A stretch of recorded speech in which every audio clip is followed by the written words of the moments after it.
Greetings friends, today we're going to learn how we can multitask in our Django app using Celery.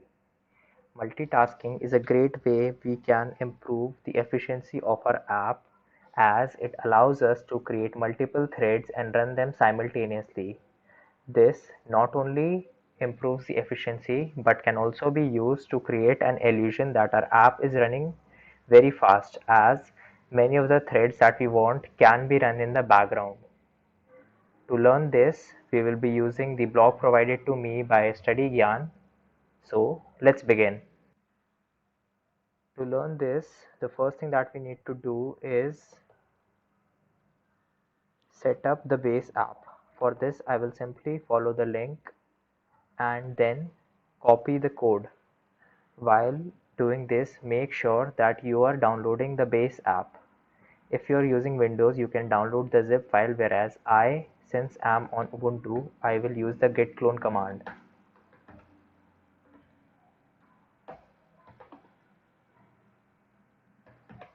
For this, I will be using the -b and then I'll simply clone it. Now I will open the app and then use Visual Studio Code.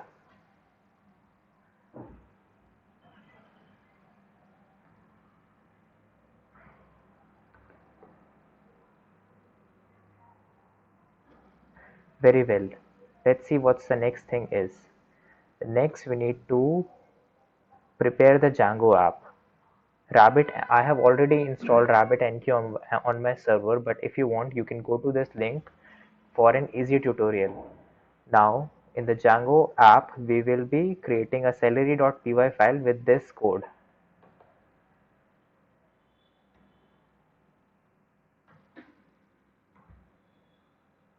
While doing this, make sure that you will open the main app.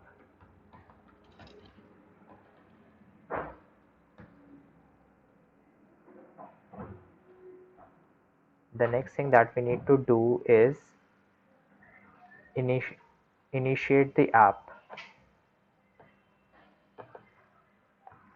For this, I will be copying and pasting the following code in the init.py file in the Celery app.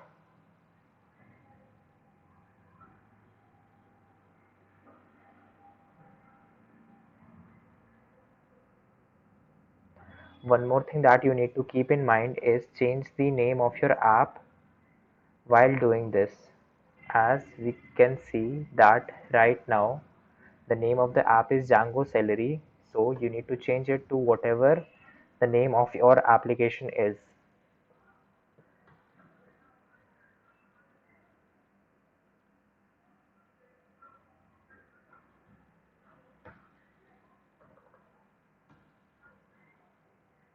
The next thing, yes, this is important. If you are using a server for RabbitMQ, you need to add these following lines in the settings.py file.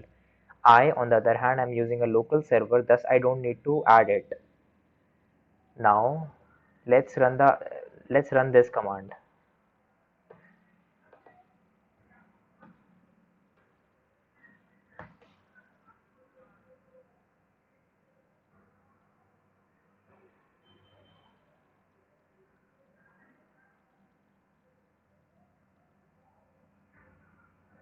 Of course, we also need to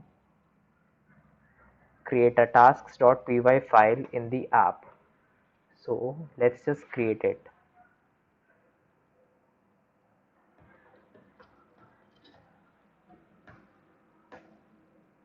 We also need to add the following code here.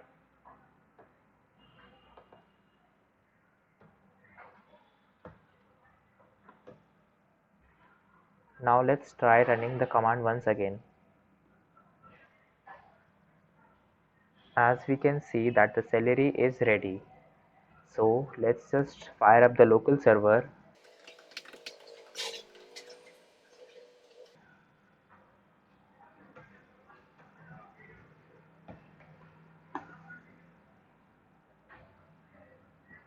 With that, we oh right, I almost forgot.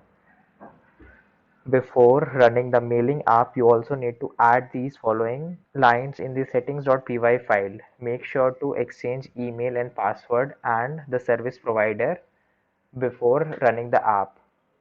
Also make sure that whatever email ID that you're using have enabled the third party app. This can be done by using allow less secure apps on your account. I, for obvious reasons, won't be sharing the email ID and password, but I'll simply copy and paste these lines and then add it in the settings.py file.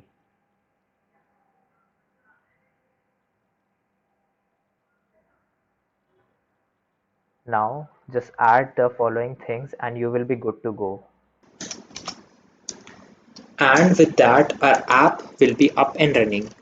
Now let's see if our app is working or not. For that, I'll simply go back to the page and then add my default email ID. In the subject, I will be adding hello world,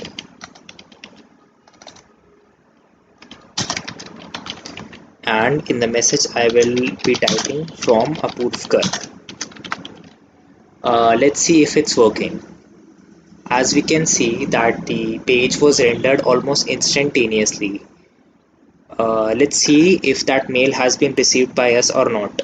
For that, I will escape the VirtualBox and then open my email ID. In the inbox, I can see that a message hello with the subject of hello world and the message from Apurv Garg is actually present. This proves that the app that we wanted to create is working perfectly. That will be all for now. Thank you.